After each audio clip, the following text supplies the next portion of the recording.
माघ मास का 28वां अध्याय।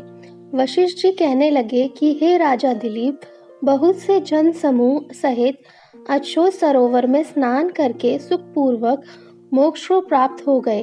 तब लोमेश जी कहने लगे, संसार रूपी इस तीर्थ राजा को सब श्रद्धा पूर्वक देखो।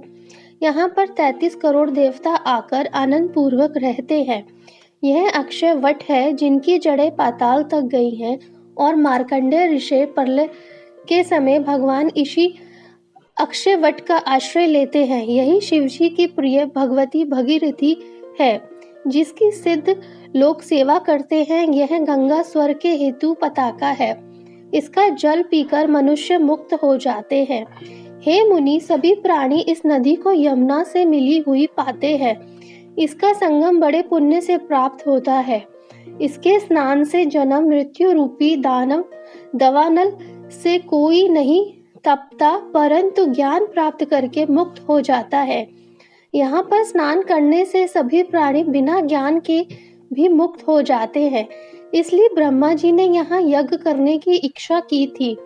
इसी संगम में भगवान विष्णु ने स्त्री प्राप्ति की इच्छा से स्नान करके लक्ष्मी जी को प्राप्त किया। यहाँ पर त्रिशूलधारी शिव ने त्रिपुर दैत्य को मारा था और प्राचीन काल में उर्वशी स्वर्ग से गिरी थी तथा स्वर्ग पाने की इच्छा से यहाँ पर ही उसके स्नान करने से नहुष कुल के राजापति ययाति ने वशंधर पुत्र प्राप्त किया। यहाँ पर इंद्र ने प्राचीन काल में धन की इच्छा से स्नान किया था और माया से कुबेर के सब धन को प्राप्त किया।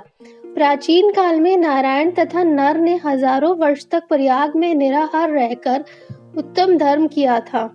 यहाँ से जोगेश्वर सन्यासी ने महादेव जी जैसी शक्ति वाले से विजय पाई थी तथा अणिमा आदि योग के अति दुर्लभ ऐश्वर्य प्राप्त किए थे।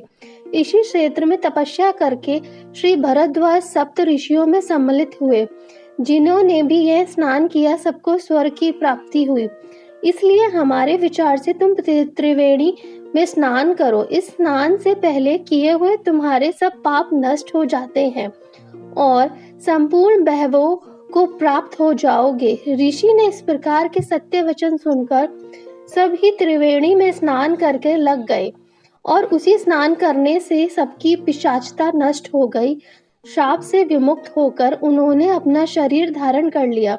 वेद निधि ने अपनी संतान को देखकर प्रसन्नचित होकर लोमेश जी को संतुष्ट किया और कहा कि आपके अनुग्रह से ही श्राप से विमुक्त हुए हैं।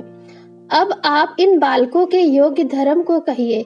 लोमेश जी ने कहा कि इस युवा कुमार ने वेदों का अध्ययन समाप्त कर लिया है, इसलिए इन कन्याओं के प्रति पूर्वक कर कमलों को ग्रहण करके तब लोमेश जी तथा अपने पिता की आज्ञा से इस ब्रह्मचारी ने 5 कन्याओं से विवाह किया।